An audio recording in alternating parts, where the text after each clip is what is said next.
serial killer, Jack the Ripper. Well,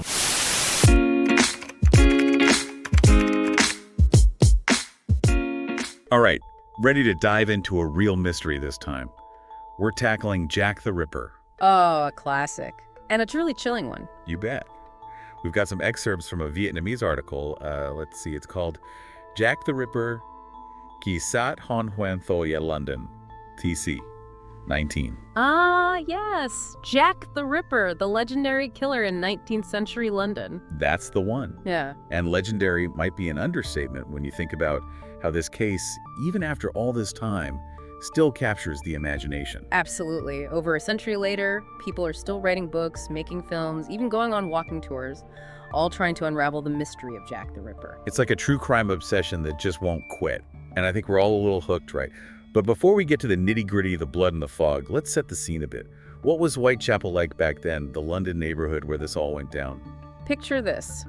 It's the late 1800s. Industrial revolution's in full swing. London is absolutely packed. A real mix of grandeur and, well, the opposite. And Whitechapel was definitely on the opposite end of that spectrum. Yeah, a far cry from Buckingham Palace, that's for sure. This is a district drowning in poverty, riddled with these narrow, dimly lit alleyways. And the fog, you've got to factor in the fog. Oh yeah, the fog. Classic London fog, right? Exactly, but think less romantic, more like a thick curtain that just seems to cling to everything, swallowing up the gaslight and concealing, well, anything or anyone lurking within it. So the perfect hunting ground for someone who wants to vanish without a trace. Precisely. Imagine the fear that must have gripped the city. Not just the murders themselves, but the very atmosphere, you know? This constant sense of dread, knowing that a killer could slip through the shadows so easily. And it wasn't just anyone who became his victims, right? The article really emphasizes that Jack preyed on women, particularly those working as prostitutes, living on the fringes of a society that didn't seem to care much about them in the first place. And that's a crucial point. Their social standing, their line of work, it all made them more vulnerable. In those times, their lives were viewed as less valuable, their deaths less likely to spark widespread outrage, less likely to get a thorough investigation. It's heartbreaking, really.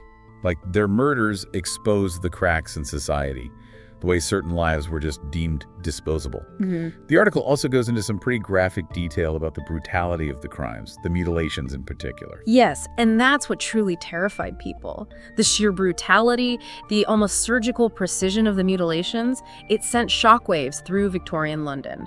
This wasn't just about taking a life, it felt like a message, a desecration, preying on the deepest fears of the era. For the everyday person living, working, just trying to get by in Whitechapel, it makes you wonder, could anyone truly feel safe? That's the question that kept Londoners awake at night. And honestly, it's a question that still lingers over a century later. And it wasn't just the gruesomeness of it all, right? What makes Jack the Ripper stand out, even amongst the most notorious killers, is how he seemed to taunt the police, almost like he wanted to make a game of it. Oh, absolutely. The guy was brazen, sending letters, communicating with the press, almost like he wanted to orchestrate the fear, turn himself into this ghoulish celebrity. Yeah, those Ripper letters, they're practically legendary in their own right. I can even imagine being a cop back then, finding one of those on my desk. Yeah. Talk about creepy. And the article points out one letter in particular where he actually uses the name Jack the Ripper. Wow, so that's where it came from. That's the one. It's like he's saying, here I am, come and get me. The audacity is just mind-blowing. It's like he saw himself as some kind of, I don't know, anti-hero almost. A dark reflection of Sherlock Holmes, playing the press, playing the public, controlling the story with every terrifying installment. Exactly. He's not just a shadow in the fog anymore. He's a presence, a name whispered in fear. And the letters, whether they were all really from him or not, they just fueled that fire. And it gets even wilder, right? The article mentions this, well, package. A truly messed up one. You're talking about the From Hell letter, and it's a rather disturbing attachment. The kidney. Yeah. Imagine opening that, the shock, the horror. A human kidney, supposedly from one of the victims. I mean, talk about a calling card. It's beyond chilling. Do we know for sure if it was real? Even today, it's debated. Some historians think it was a hoax, part of the game, you know? But real or not, it's a detail that's hard to shake. Absolutely. Whether it was legit or a twisted joke, it played right into his hands. More fear, more mystery, more legend building. It's mind-blowing, really. To think someone can pull this off, especially with a full-on police investigation going on. Yeah, and the article goes into some detail about the effort to catch Jack. It's not like they weren't trying. It was a massive investigation. You'd think with all that they'd have caught him, but what made this case so difficult? We'll put it this way. Imagine trying to solve a puzzle, but you're missing half the pieces and the picture keeps changing.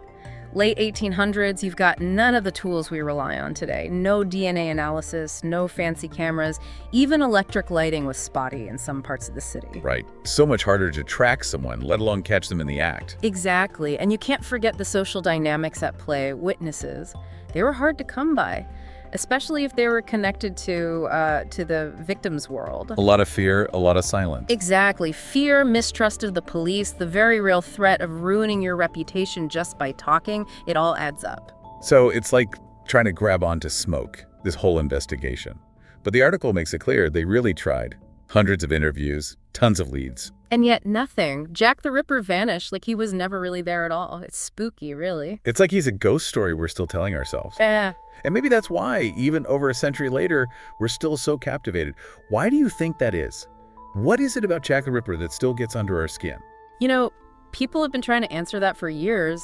Part of it's got to be the horror, right? The way these crimes just get at our deepest fears, that vulnerability, that potential for violence lurking in the shadows. But there's something else, something about a mystery without a solution, especially one like this. So carefully planned, so deliberate. It's like we need an answer, a name, a face to put to the evil. And without it, the story just keeps getting told and retold. We're hardwired for stories, and maybe even more so for unsolved ones. We crave that closure, that sense of order restored. And when we don't get it, well, the fascination just grows. And it's not just the history, right? The article even mentions how often Jack the Ripper pops up in pop culture. Movies like Hitchcock's The Lodger. Oh yeah, and don't forget the Ripper tours you can still take in London. People are fascinated by the real-life locations, the stories. Like we try to make sense of it, even if we can't solve it. We analyze it, we fictionalize it, we even visit the crime scenes.